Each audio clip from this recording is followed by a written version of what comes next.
গুনাহ দুই প্রকার, বলবো গুনাহ দুই প্রকার, গুনাহ দুই প্রকার, কবিরা আর সগীরা, বড় গুনাহ আর ছোট গুনাহ। তবে উভয়টাই গুনাহ, বড়টাও গুনাহ ছোটটাও গুনাহ, বড়টাও গুনাহ ছোটটাও গুনাহ, উভয়টার একই বিচার। একটা কবিরা গুনার বিনিময়ে ৭,০০০ বছর জাহান্নাম, একটা সগীরা গুনার বিনিময়ে ৭,০০০ বছর জাহান্নাম। ইবাদত জানেন করেন, কিন্তু গুনাহগুলোকে চিনেই দেওয়ার দরকার। অভ্যাসে পরিণত হয়ে গেছে, ফিরতে পারতেছেন না, চেনেন না বিদায় করতে তালে আছেন, ফেরেন। গুনাহ থেকে তওবা করে আসা সবচেয়ে বড় ইবাদত। আবু হুরায়রা রাদিয়াল্লাহু তাআলা আনহু মজলিসের মধ্যে বসা, সাহাবায়ে কিরাম এভাবে বসা আছে। হুজুর আলাইহিস সালাম একদিন বলতেছেন, এই মাইয়া খুযু মিন্নি খামসা খিসাল, আমি 5টা কথা বলবো, কে নিবা? সাহাবায়ে কিরামদের ভিতরে হুজুর যখন এমন বলতেন, আবু হুরায়রা মক্কি সাহাবা না, মাদানী সাহাবা।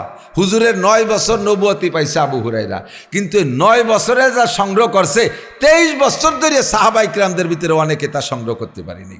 হাদিসের ভিতরে গেলেই ও আনাবি হুরায়রাতা, আনাবি হুরায়রাতা, আনাবি হুরায়রাতা, খালি আনাবি হুরায়রা আর আনা আয়েশা, এই দুইজনের টাইম পাইছে কম, আর এই দুইজনের সংগ্রহ করছে বেশি। পুরুষের ভিতরে আবু হুরায়রা, নারীদের মধ্যে আয়েশা, এই দুজন হাদিস বেশি। হুজুর যখনই বলতেন আমি এই কাজটা দায়িত্ব দিতে এসেছি, কে নিবা? বলার সাথে সাথে সবচেয়ে আগে দাঁড়ায় যেতেন আবু হুরায়রা। আমিও হুজুরের পক্ষ থেকে আজকে আপনাদের মধ্যে বলতেছি, হুজুর যে 5টা কথা বলছে, এই 5টা কথা আমিও বলবো, কে নেবেন? অনেকে উঠেই পারতেছে না, বুঝে উঠতে পারি নাই। আবার সেকেন্ড টাইম আর একবার আবু হুরায়রা সবচেয়ে আগে হাত জাগাইছে। হুজুর বলেন আমি 5টা কথা বলবো, কে নিবা? বলার সাথে সাথে আবু হুরায়রা হাত উঠেছে, তাও আগ পাশ হয়ে গেছে। তবে সবার আগ্রহ আছে, নেবেন তো ইনশাআল্লাহ?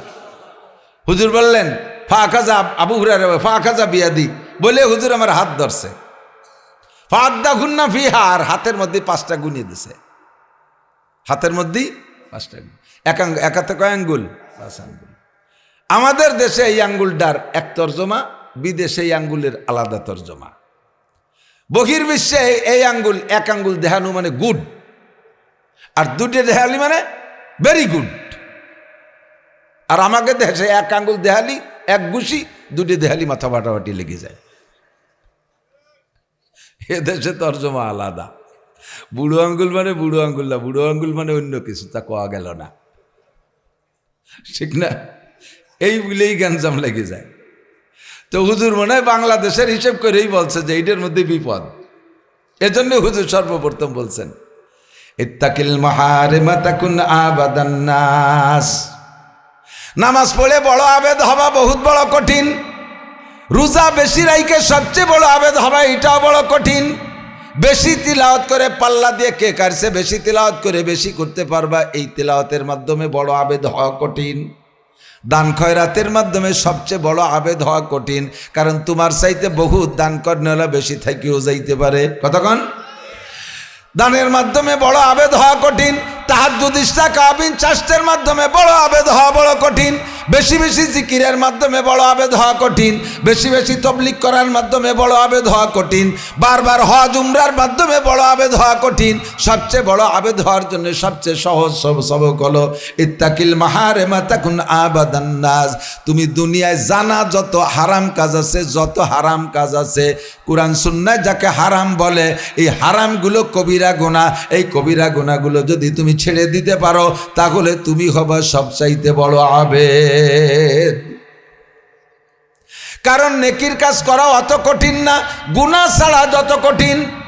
বুঝেন নাই? নেকের কাজ করা অত কঠিন না, গুনাহ ছাড়া যত কঠিন। হালাল অর্জন করা অত কঠিন না, হারামের অভ্যাস থাকলে ছেড়ে দেওয়া যত কঠিন। স্ত্রী নিয়ে রাত যাপন করা মোটেই কঠিন না, বরঞ্চ আনন্দের বিষয়। স্বামী স্ত্রী একসাথে রাত যাপন করলে, জামাই মাই একসাথে রাত যাপন করলে শ্বশুর শাশুড়ি খুশি হয়। ছেলে বেটার বউ একসাথে রাত যাপন করলে বেশি মা বাবা খুশি হয়। এখানে বৈধ আছে, অখুশির কিছু নাই, সকলে সেটাকে সমর্থন করে। স্বামী স্ত্রী একসাথে রাত যাপন করা বড় সহজ, কিন্তু প্রেমিকাকে নিয়ে রাত যাপন করা কঠিন। ওখানে বড় ঝুঁকি আর রিস্ক থাকে। কথা বলেন ঠিক কি ঠিক না?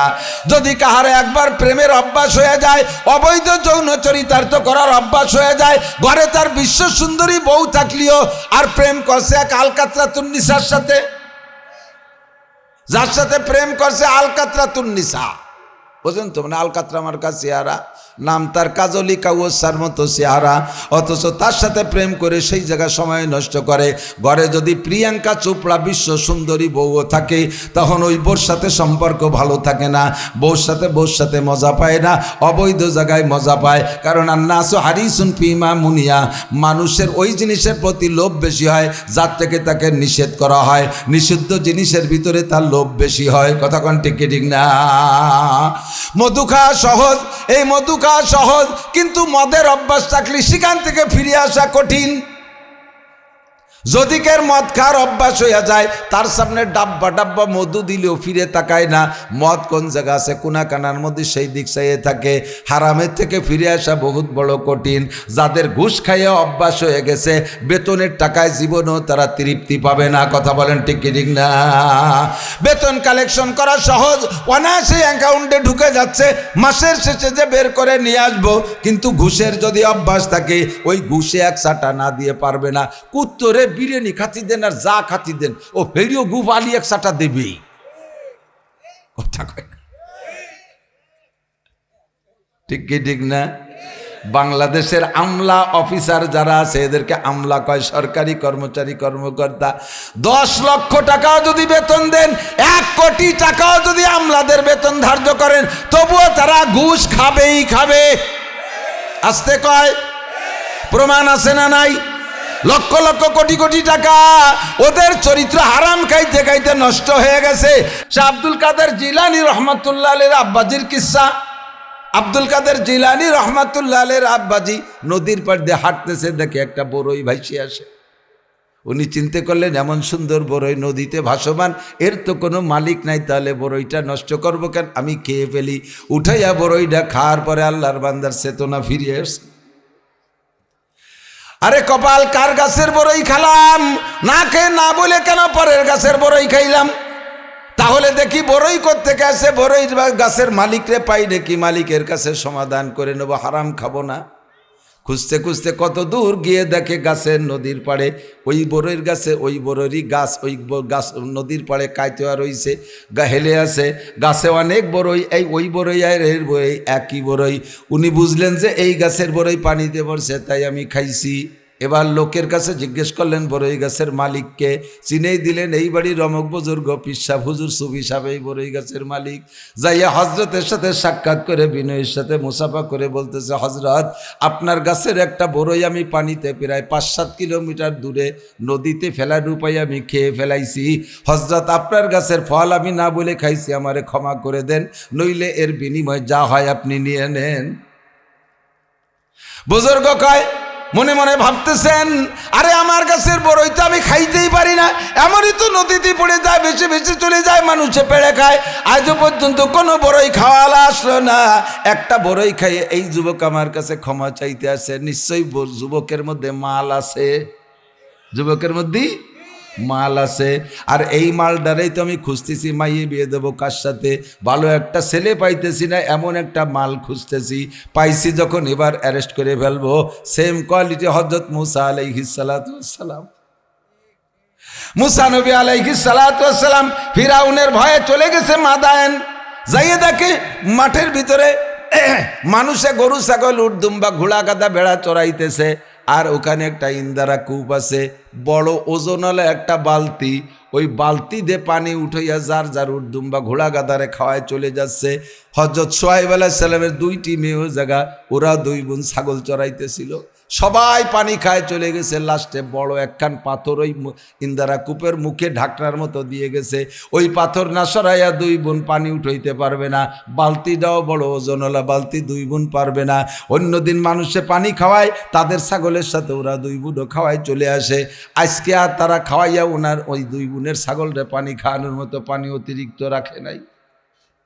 মুসা আলাইহিস সালাতু ওয়াস সালাম মিশর থেকে নিয়ে মাদায়েন বহু পথ কয়েকদিন পর্যন্ত হাঁটছে, খাওয়া না খাওয়া ইত্যাদির মধ্যে দুর্বল হয়ে গেছে। যাই ওই জায়গা গাছতলা বসে বসে দেখে সবাই ছাগলরে পানি খায় চলে গেল, মাইয়ে দুইটে ফেল করলো। এবার ওরা দুই বোন বেজার হয়ে বসে রয়েছে, আল্লাহ আমাদের পানিকে উঠাই খাওয়াবে। মুসা আলাইহিস সালাম মেয়ে দুটির নম্রতা, ভদ্রতা, পর্দানশীলতা, শালীনতা, সব কিছু ধার্মিকতা দেখা কয়, বোন তোমরা একটু সরে দাঁড়াও, আমি তোমাদের ছাগলের পানি খাওয়াই দেই। একা একা যুবক, যেই ঢাকনাটা সরাইতে 4-5 জন লাগতো, সেই ঢাকনাটা মুসা নবী একা একা সরাইয়া, যেই বালতি ভরে পানি উঠাইতে 2-3 জন লাগতো, মুসা নবী একা বালতিটা ঢুকোয় পানির মধ্যে ছেড়ে দিয়ে এক বালতি পানি উঠে মেরে দিয়েছে। ছাগলটা খাইয়া তৃপ্ত হয়ে গেছে। এবার উনি গাছতলা বসে আছে, মেয়ে দুটো পানি পান করায় চলে গেছে বাড়ি। উনার অন্য দিনে এরকমই হয়, সবার পিছে পরে এসে কেউ যদি সাহায্য করে তাহলে পানি খাওয়ায়, যার কারণে অন্য দিক বাড়ি যাইতে তাদের দেরি হয়। আজকে একটু আগে খাওয়াইছে, আগে চলে গেছে। আব্বাজি নবী শুআয়ব আলাইহিস সালাম বলতেছে, ও মা তোমরা কি ছাগলরে পানি খাও নাই, আগে আগে চলে আসলে কেন? এবার দুই বোন বলতেছে, আব্বা এমন একটা যুবকের সাথে সাক্ষাৎ, ওই যুবকটা বড় নম্র ভদ্র, আমাদের চেহারার দিক তাকায় নাই, আমাদের দিক তাকায় নাই, আমাদের এই বিপদ দেইখা ওই যুবক এইভাবে ইন্দারাইতে পানি উঠাইয়া ছাগলরে পান করাই দিয়েছে, তাই আগে আগে চলে আসতে পারছি। আব্বাজি টের পাইছে, কয় মা ওই ছেলেটা কি তোমাদের দিকে তাকাইছে? কয় না রে আব্বা, নিচের দিক তাকাইছিল।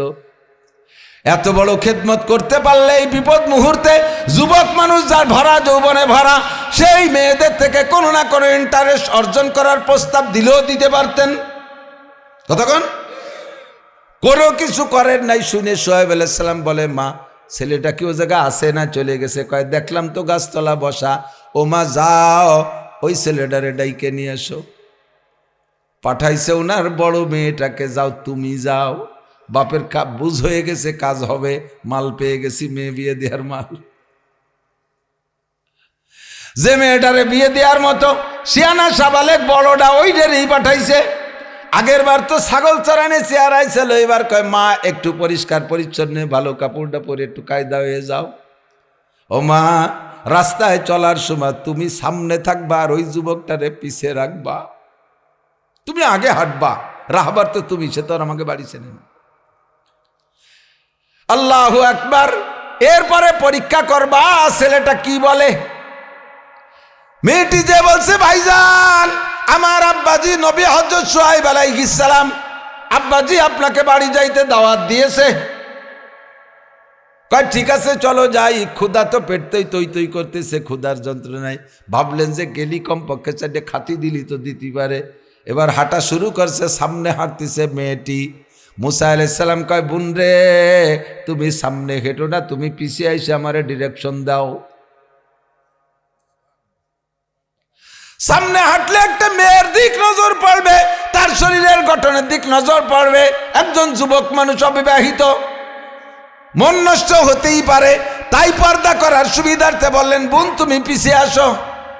পিছনে দিয়া এবার সামনে হাঁটায় কোন দিক যাব পিছন থেকে বলো, বলতে বলতে চলে গেছে বাড়ি।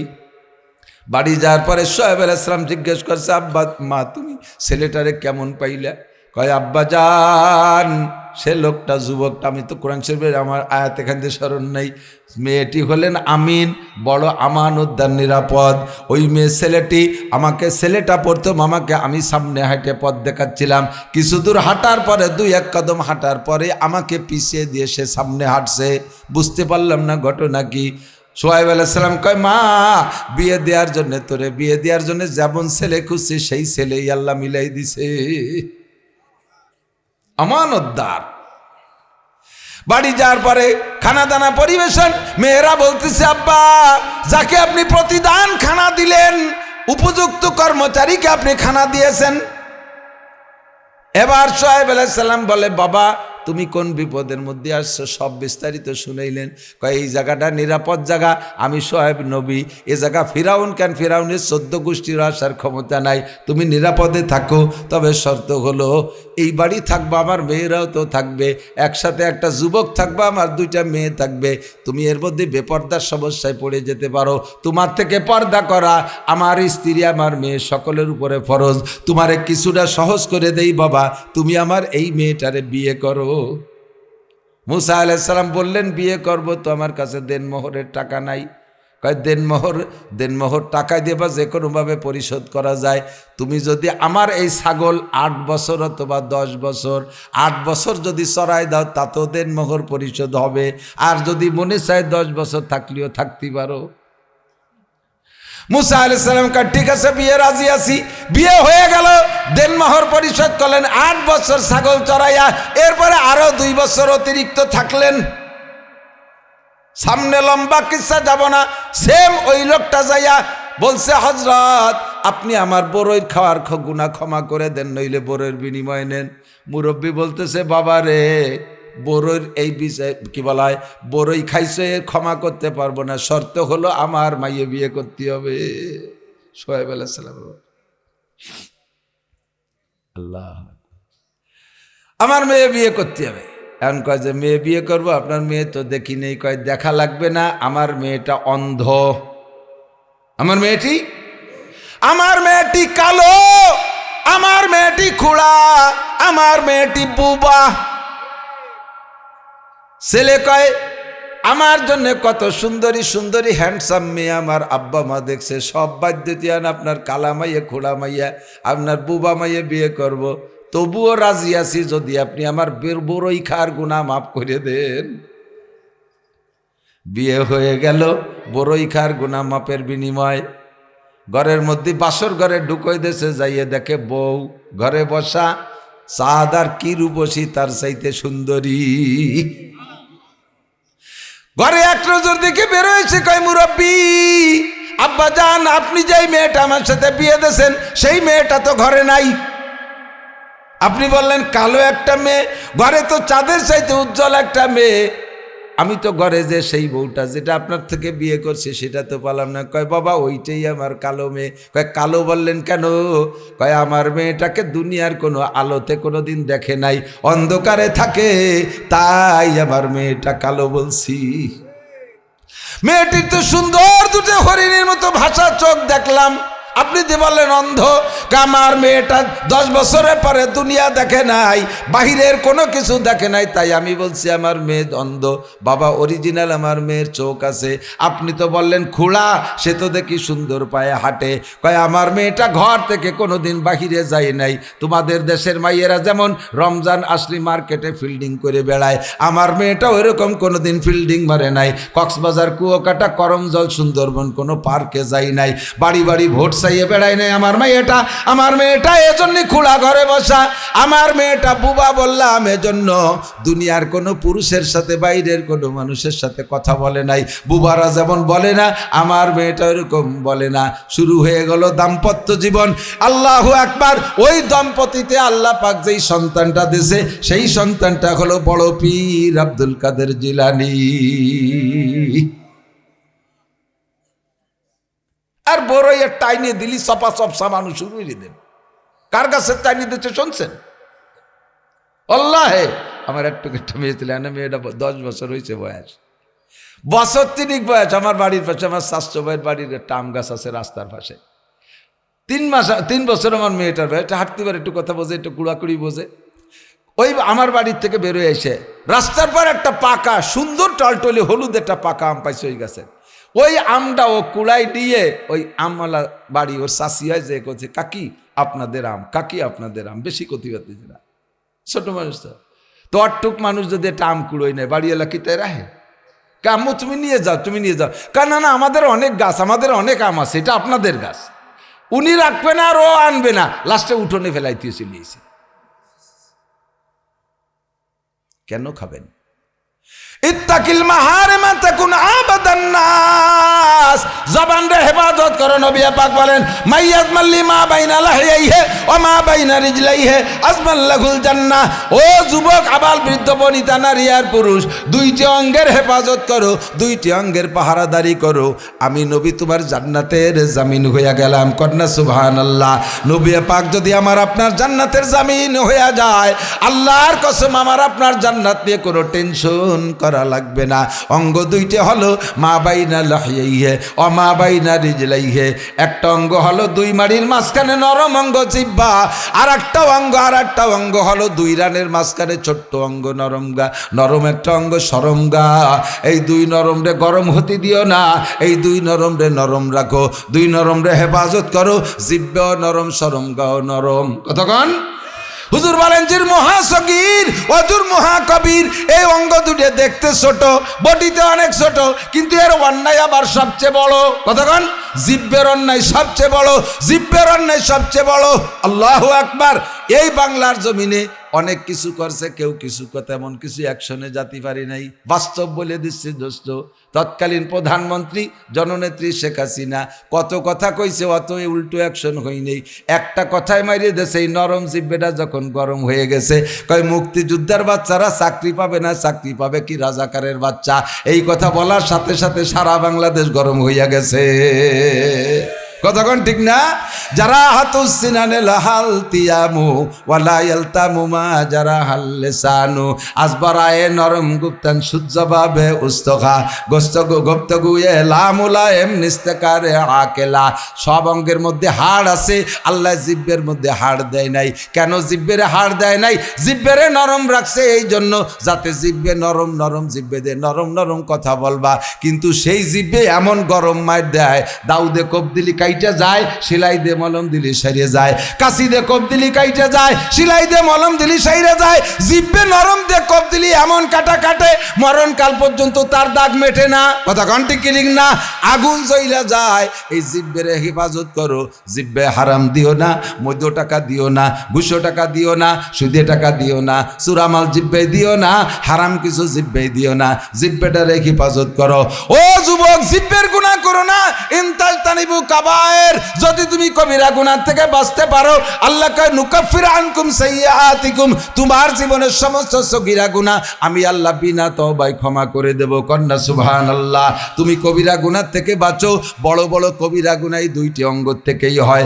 এক নম্বরে জিহ্বা, বলেন এক নম্বরে জিহ্বা, দুই নম্বরে শরমগা। কতক্ষণ হাত দিয়ে কিছু করলেও রাস্তায় যে মানুষের সামনে মুখ বেরোয়, মুখ দেখানো যায়, কিন্তু এই দুটো দিয়ে আকাম করলে মুখ দেখানো যায় না। একটা হলো জিহ্বা আর একটা হলো শরমগা। এই দুটোরে কন্ট্রোল করো।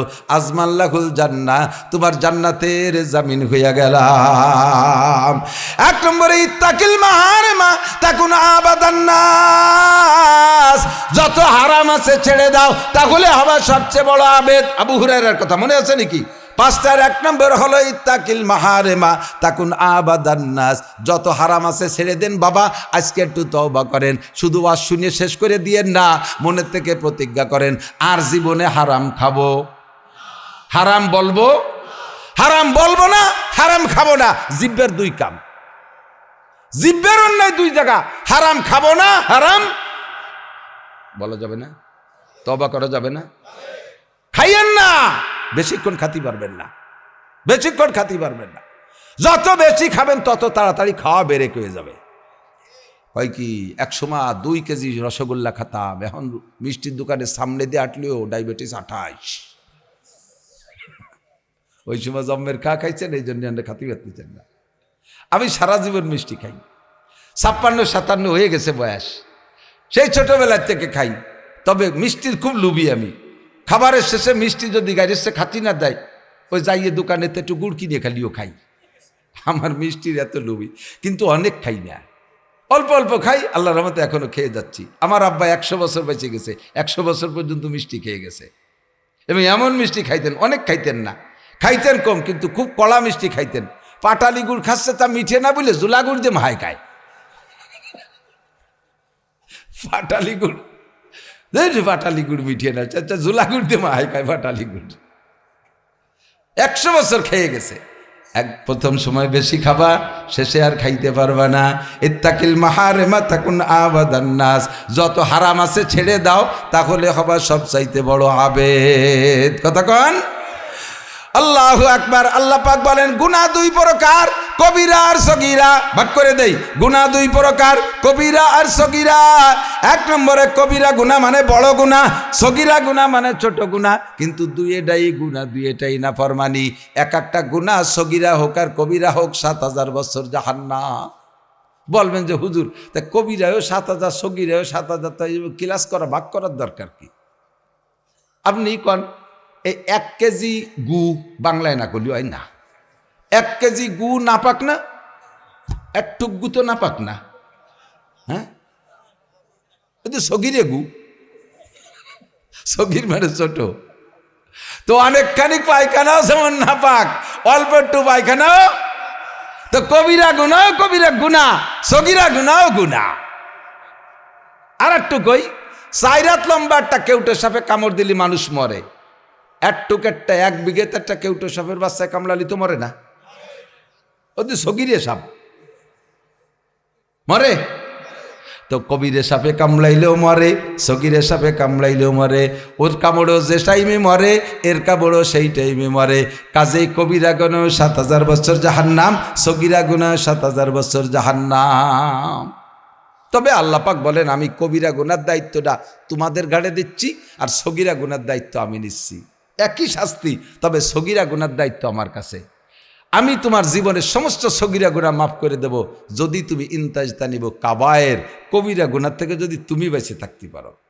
এখন আমরা কইলাম যে আল্লাহ তুমি কবিরা গুনার দায়িত্বটা নাও, সগিরাগুলো আমাকে দায়িত্ব দাও। আল্লাহ কয় ওই ঝুঁকি নিতে যাইও না। বড় একটা সাপ, 4 হাতে একটা সাপে কামড় দিতে গেলে 1 হাত ফনা তোলে, ঠিক না? আর ফনা তুলে ফস করে একটা শব্দ দেয় না?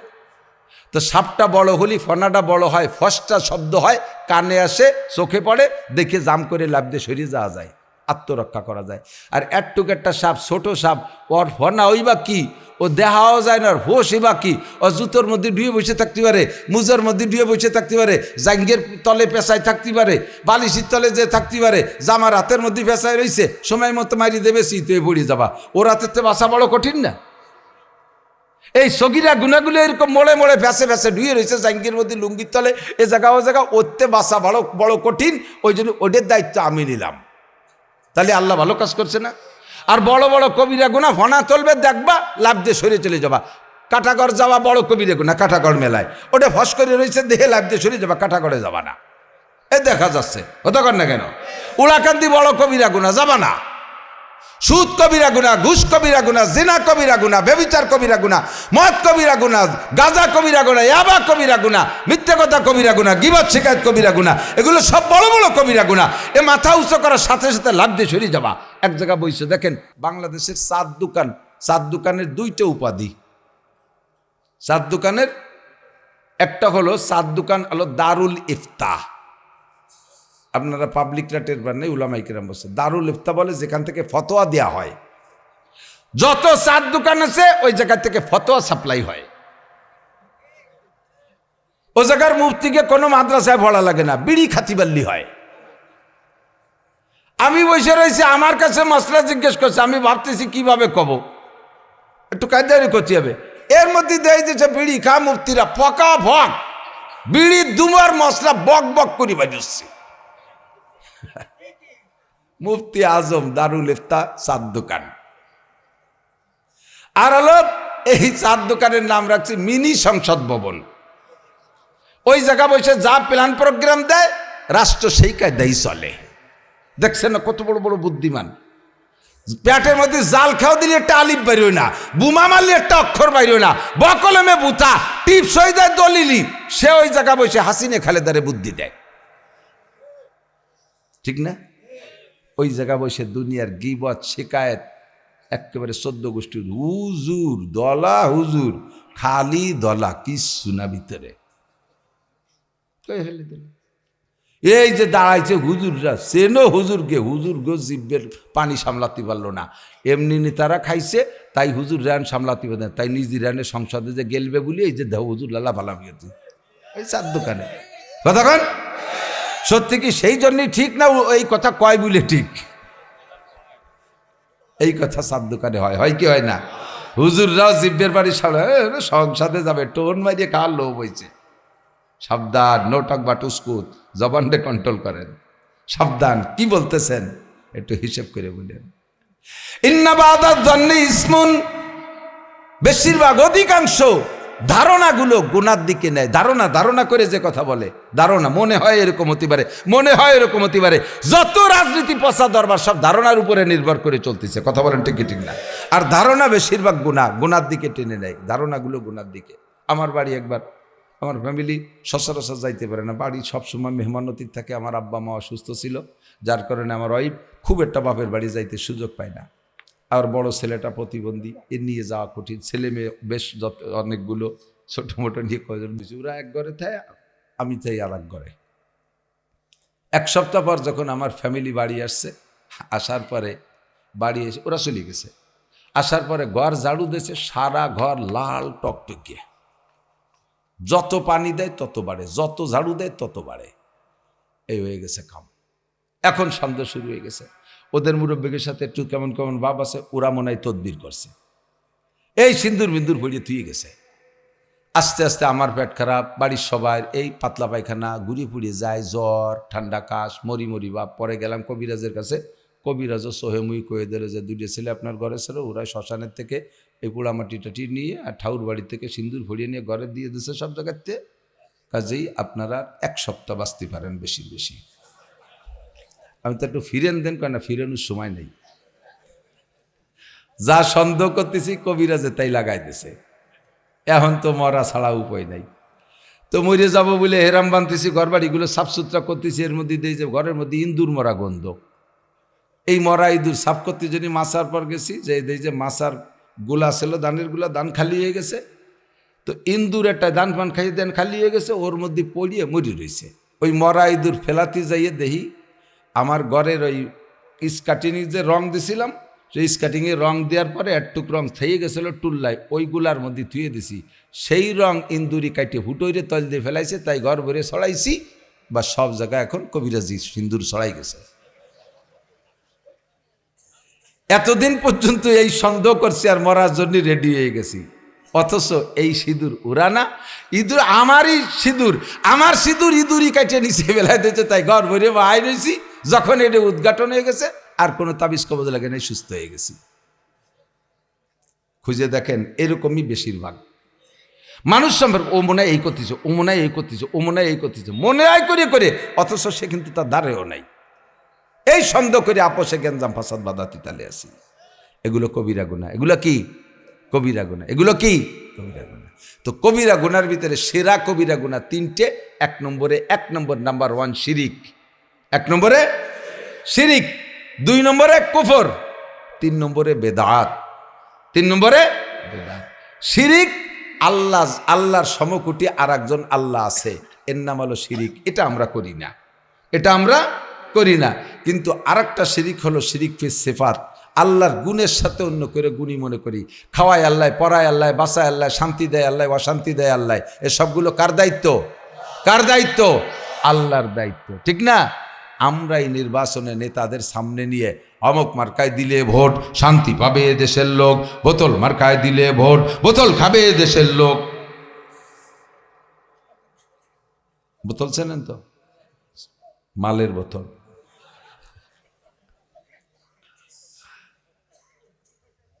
ভালো মানুষ নির্বাচনে দাঁড়াইয়া ভোট পাওয়ার কায়দা নাই, কারণ মাল খাওয়া পার্টি দেশে বেশি, মাল খাওয়া পার্টি বেশি। আর মাল খাওয়া পার্টিরে যারা মাল দিতে পারে ভোট তারাই পেয়ে যায়। স্লোগান যদি দেন অমুক মার্কায় দিলে ভোট শান্তি পাবে দেশের লোক, অমুক বাইরে দিলে ভোট শান্তি পাবে দেশের লোক, আপনি মোশেক হয়ে গেছেন। কারণ শান্তি দুনিয়ার কোনো ভাই দিতে পারে না। পিছনে বাংলাদেশ স্বাধীন হওয়ার পর থেকে নিয়ে কত ভাইরে শান্তির লোভে ভোট দিয়েছি আর মিছিল দিয়েছি। যাদেরকে শান্তির লোভে ভোট দিছি তারা নিজেরাই এখন বড় অশান্তিতে। কেউ দেশে তাই অশান্তিতে, কেউ অশান্তি জ্বালায় হিজরত করে চলে গেছে। মহাজারে ইন্ডিয়া, মহাজারে দুবাই, মহাজারে বিদেশ। যাদেরকে ভোট দিলাম শান্তির লোভে তারা নিজেরাই অশান্তিতে, তাহলে আবার শান্তি কে দেবে? শান্তি দিয়ার মালিক জোরে বলেন কে? আমার চলার পথে দুই দলরে পাইছি সবচেয়ে নাশকর। এক দল হলো মাহফিল আলারা, মাহফিলই তো করি, এই ব্যবসায়ী তো করি খাই। যত জায়গা মাহফিলি যায় মাহফিল আলারা বিদায় আমাকে যেন বিদায় দেবে, একটু পয়সা করি তো দেয়। ওই সময় সে পিঠ মালিশ করে, হুজুর কিছু কালেকশন হইনি,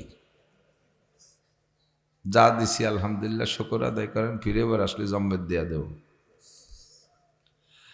আর হলো শুকর আদায় করে না ব্যবসায়ীরা। আজও পর্যন্ত কোনো ব্যবসায়ীর কাছে মাদ্রাসার জন্য কিছু চাইতে যাইয়ে তারা শুকর দেখলাম না, হুজুর ব্যবসা নাই, ব্যবসা নাই। হাসিনা চলে গেছে সব শেষ, খালেদা মরিয়ে গেছে সব শেষ, এরশাদ মরিয়ে গেছে কিচ্ছু থুয়ে যায়নি, ইনুস্কা গাইছে লুটি ফুটি নিয়ে যাচ্ছে, সব না শুকর। কালিলাম মা তাশকুরুন। তো মানুষ দুনিয়ায় আসার পরে এই যে নাফরমানিগুলো করবে, এই গুনাহগুলোর আবিষ্কারক কে? গুনার আবিষ্কারক আল্লাহ কোরআনে কারিমের ভিতরে সূরা বাকারা আয়াতুল কুরসির পরে বলেন, আল্লাহু ওয়ালিয়্যুল্লাযীনা আমানু ইউখরিজুহুম মিনাজ-যুলুমাতি ইলান-নূর ওয়াল্লাযীনা কাফারু আউলিয়াউহুমুত তাগুত ইউখরিজুনাহুম মিনান-নূরি ইলাজ-যুলুমাত। আল্লাহ হলেন মোমেনদের বন্ধু, বলেন সুবহানাল্লাহ। আল্লাহ বলেন আমি মোমেনদের বন্ধু। আল্লাহু ওয়ালি, ওয়ালি মানে বন্ধু, ওয়ালি মানে গার্জিয়ান। আল্লাহু ওয়ালিয়্যুল্লাযীনা আমানু, আমি আল্লাহ ইমানদারদের বন্ধু। বন্ধু যেমন তার বন্ধুত্ব তেমন হয়, আমি মোমেনদেরকে বন্ধু বানাইয়া কি করি? ইউখরিজুহুম মিনাজ-যুলুমাতি ইলান-নূর, আমার বন্ধুদেরকে অন্ধকারের থেকে আলোর দিকে নিয়ে আসি। দুনিয়ার যত গুনার কাজ, সব গুনার কাজ হলো অন্ধকার গুনার কাজ। আর বড় বড় গুনাহ, বিশেষ করে গুনার কাজগুলো মানুষ খুব ওপেনে খুব কমই করে। বিশেষ করে বড় গুনাহগুলো বেশিরভাগই অন্ধকারে গোপনে করা লাগে। জেনা করে মানুষ ওপেনে, হাট বাজারে খোলা জায়গায় না, গোপন জায়গায়। চুরি করে আলোতে, দিনের বেলায় না রাতের অন্ধকারে, রাতের অন্ধকারে। ডাকাতি করে বেশিরভাগ দিনে না রাত্রে। মদ গাঁজা খায় খোলামেলা জাগা না আগান বাগানে। যত অন্ধকার গোপনে গুনার কাজ, সুদে কারবার গোপনে করে, ঘুষের কারবার লুকায় পালায় গোপনে গোপনে করে, ঠিক না? অধিকাংশ গুনার কাজ গোপনে করে, আর গোপন হলো অন্ধকার। আল্লাহ কয় আমি যাদেরকে বন্ধু বানাই তাদেরকে ওই অন্ধকারের থেকে আলোর দিকে নিয়ে আসি। যত ইবাদত আছে সব ইবাদতগুলো আলোতে করা যায়, ওপেনে করা যায়। ওয়াসুনি ইবাদত খোলামেলা জায়গা, লাইট কি পরিমাণ জ্বালায়া আলোর মধ্যে ওয়াজের ইবাদত করি, নামাজ পড়িয়ে ইবাদত করি, এটা আলোর মধ্যে করি, খোলা জায়গায় করি। ওক্তীয় নামাজ, জুমন নামাজ, ঈদের নামাজ, জানাজার নামাজ সব আমরা খোলামেলা আলোতে করি। টুপি দাড়ি পাগড়ি জামা জুব্ব ইবাদত বন্দেগী যা কিছু করি সব খোলামেলা করি। ইস্তেমার ময়দান বড় খোলা মাঠ, ওয়াজের মাঠ বড় খোলা মাঠ। কোরআন তেলাওয়াত করি খোলা জায়গায়, জিকির করি জোরে জোরে, কতক্ষণ? সব ইবাদত আলোতে করা যায়। আল্লাহ কয় আমি আমার বন্ধুদেরকে অন্ধকারের থেকে আলোর দিকে নিয়ে আসি। ওয়াল্লাযীনা কাফারু, আর যারা কাফের বেঈমান তারা তাদের বন্ধুকে, ওয়াল্লাযীনা কাফারু যারা কাফের বেঈমান, আউলিয়াউহুমুত তাগুত তাদের বন্ধু হলো শয়তান, তাদের বন্ধু। আর শয়তান যাদের বন্ধু তাদেরকে কি করে? ইউখরিজুনাহুম মিনান নূরি ইলাজ-যুলুমাত, তারা তার বন্ধুদেরকে, শয়তান তার বন্ধুদেরকে আলোর থেকে অন্ধকারের দিকে নিয়ে যায়।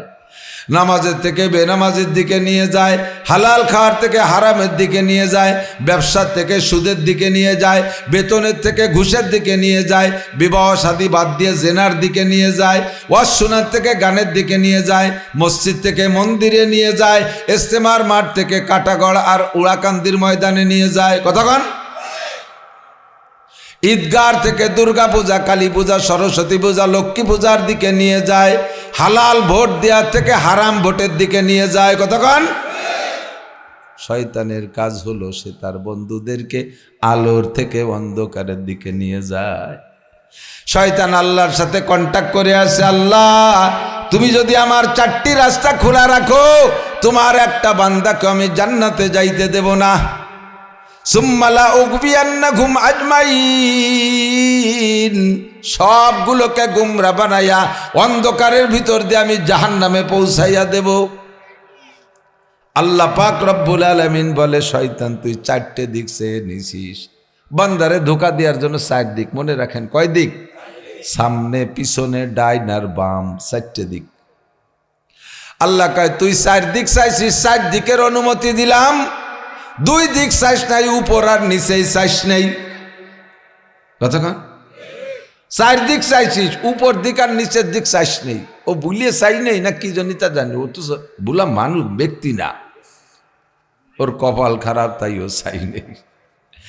আল্লাহ কয় যে 4 দিক চাইছিস সেই 4 দিক দিয়ে তুই যাবি, আমার বান্দাদেরকে গুনাহ করাবি। গুনাহ করাইতে করাইতে করাইতে করাইতে একেবারে জাহান্নামের গেটে নিয়ে যাবি, আর 1 কদম বাড়লে বান্দা জাহান্নামে চলে যাবে। ইতিমধ্যে যদি মুফতি ফুরকান, মুফতি মকসুদুল হক সাহেব, চরমুনার পীর সাহেব, মুফতি আব্দুল গফফার সাহেব, আকরাম আলী আশরাফ আলী সাহেবদের বয়ান শুনে দাওয়াত ও তবলিগের সোয়া লাইগা যায়, আমার বান্দা জাহান্নামের গেটে চইলা যাইয়া ও জায়গা থেকে যদি বান্দা তওবা করে, ইউদাব লাহুল আযাবু ইয়াউমাল কিয়ামাতি ওয়া ইয়াকলুদ ফীহি মুহানা ইল্লা মান তাবা ওয়া আমানা ওয়া আমিলা আমালান সালিহা ফাউলাইকা ইউবাদদিলুল্লাহু সাইয়্যাতিহিম হাসানাত ওয়া কানাল্লাহু গফুরুর রহিমা। একটু বলে ফেলেন সুবহানাল্লাহ। আজীব হয়ে যাবেন, কি বললেন আল্লাহ? তুই সারা জীবন 4 দিক যে গুনাহ করাইবি, করাইতে করাইতে তার গুনার সংখ্যা হবে কাদাদি আওরাকিল আশজার। দুনিয়ায় যত গাছের পাতা আছে এত সংখ্যা পরিমাণে এক একজনের আমল নামায় গুনাহ করাবি। কাদাদি রমালিল আরদ, দুনিয়ায় যত বালু সংখ্যা আছে এত সংখ্যা পরিমাণে তুই গুনাহ করাবি এক একজনের আমল নামায়। কাদাদি জাবাদিল বাহার, সারা দুনিয়ায় যত পানি আছে, পানিতে যত কণা আছে এত কণা সংখ্যা পরিমাণে এক একজনের আমল নামায় গুনাহ করাইয়া এদেরকে জাহান্নামের গেটে নিয়ে যাবি। আমার বান্দা ওই জায়গায় যাইয়া করে আল্লাহ ওয়ালার বয়ান শুইনা তার ভিতরে যদি ঈমান ফিরে আসে, আর সে জায়গায় দাঁড়ায় যদি তওবা করে, জায়গায় দাঁড়ায় তওবা করে, আর নিচের দিক তুই চাইস নাই, আমার বান্দা ওই জায়গায় যদি সিজদায় পড়ে যায়, আর সিজদার থেকে উঠে উপর দিকও তুই চাইস নাই, আমার বান্দা যদি উপর দিক হাত তুলে হাত মুনাজাত করে, আমি আল্লাহ পাক রব্বুল আলামিন তার জীবনের এই বিশাল সংখ্যা গুনাহ, এত সংখ্যা পরিমাণ গুনাহকে ক্ষমা কইরা দিয়া গুনাহ সংখ্যা পরিমাণ নেকি দ্বারা তার আমলনামা ভরে দেব। তুই 4 দিক দিয়ে গুনাহ করাইয়া জাহান্নামের গেটে নিয়ে যাবি, আমি 2 দিক দিয়ে রহমত আর বরকত পাঠাই দিয়ে সব গুনাহ মাফ করে দেব। ইল্লা মান তাবা ওয়া আমানা ওয়া আমিলা আমালান সালিহা। কত বড় দয়াবান যুবক, এদিক কত বড় মেহেরবান আল্লাহ, দয়াবান আল্লাহ। সারা জিন্দেগি গুনাহ করবেন, শুধুমাত্র একটা লাল বাটনে চাপ দেবেন, ডিলিট বাটনে। এই মোবাইলের ভিতরে লোড দিয়েছেন, 15-20 বছর পর্যন্ত মেমোরি ভরে ফেলাইছেন। ডিলিট বাটনে একটা চাপ দিলি 2 সেকেন্ডের মধ্যে পুরো মেমোরি খালি, ঠিক না? কুল ইয়া ইবাদিয়াল্লাযীনা আসরাফু আলা আনফুসিহিম লা তাকনাতু মির রাহমাতিল্লাহ। নবী পাক আমারে বলে বাশশিরু ওয়ালা তুনাফিরু। এ নাসির, তুমি মাঠে ময়দানে ওয়াজ করবা, তুমি আমার উম্মতদেরকে ভয় দিয়ে তাড়াই দিও না, সুসংবাদ দিয়ে কাছে টেনে আনো। ভয় দিয়ে তাড়াই দিও না, সুসংবাদ দিয়ে কাছে টেনে আনো। আল্লাহ পাক বলেন কুল, বলে দাও নাসির, ইয়া ইবাদি, হে আমার বান্দারা, লা তাকনাতু মির রাহমাতিল্লাহ, আল্লাহর রহমত থেকে নিরাশা হইও না, আল্লাহর রহমত থেকে নিরাশা হইও না। লা তাকনাতু মির রাহমাতিল্লাহ ইন্নাল্লাহা ইয়াগফিরুদ যুনুবা জামিআ। সারা জীবনে যত গুনাহ করেছেন সব গুনাহ আল্লাহ পাক মাত্র একটা ডিলিট বাটনে চাপ দেওয়ার সঙ্গে সঙ্গে সব গুনাহ ক্ষমা করে দিবে। গুনাহকে আল্লাহ পাক মাফ করার ক্ষেত্রে 2টা ভাগ করে নিয়েছে। বলবো, ইবাদত সবাই চেনেন, গুনাহ অনেকে চেনেন না। গুনাহও চেনেন, গুনাহ চিনার পরও গুনার একটা স্বভাব আছে, গুনাহগারের একটা স্বভাব আছে। গুনাহ করতে করতে করতে করতে অভ্যাসে পরিণত হয়ে গেলে গুনারে আর গুনাহ মনে হয় না। ইম্পর্টেন্ট একটা কথা কই ফেলাইছি, কিন্তু খেয়াল করতেছেন না। গুনাহ করতে করতে অভ্যাসে পরিণত হয়ে গেলে গুনারে গুনাহ মনে হয় না, ওটা দৈনন্দিন কাজে পরিণত হয়ে গেছে। আর গুনারে যদি গুনাহ মনে না করে, ওই লোকটা কখনো গুনার থেকে তওবাও করে না। যে লোকটা রেগুলার দাড়ি কাটে, দাড়ি কাটতে কাটতে তার অভ্যাস হয়ে গেছে, এখন দাড়ি কাটারে সে ভয় পায় না, গুনাহ মনে করে না। যদি গুনাহ মনে করতো তাহলে কখনো সে দাড়িতে খুর দিতে পারতো না। যদি বুঝতো যে নবী আলাইহিস সালাম বলেছেন, যে ব্যক্তি দাড়িতে খুর দেয় পুরুষ হইয়া, সেজন্য আমি রসুলের গলায় খুর মারল। রসুলের গলায় খুর মাইরা কিয়ামতে রসুলের কাছ থেকে সুপারিশ পাওয়া যাবে। এই সময় যে প্রার্থী নির্বাচনে দাঁড়াইছে, ভোট দেন আর না দেন, যদি চুপ করে থাকেন, পরে যারাই ভোট দে তারা ওয়াই দিক যায় কতিবারে ভাইজান ভোট ঠিক দিয়েছি কিন্তু কতিবারই নেই, আসলে দেন নাই। কিন্তু যারা প্রার্থী দাঁড়াইছে তাদের এগেনস্টে যদি বিদ্রোহী প্রার্থীর সাথে লড়েন, তার সাথে বিদ্রোহী প্রার্থীর হয়ে মাঠে ময়দানে কাজ করেন, আপনারা যদি চিনে ফেলায় আর আপনার বিপক্ষের প্রার্থী এমপি সাহেব যদি এমপি হয়ে যায়, পরে তার কাছে গেলি পরা বস্তা ভরিয়ে দেবে না, সলাই দিয়ে বড় হয়ে দেবে।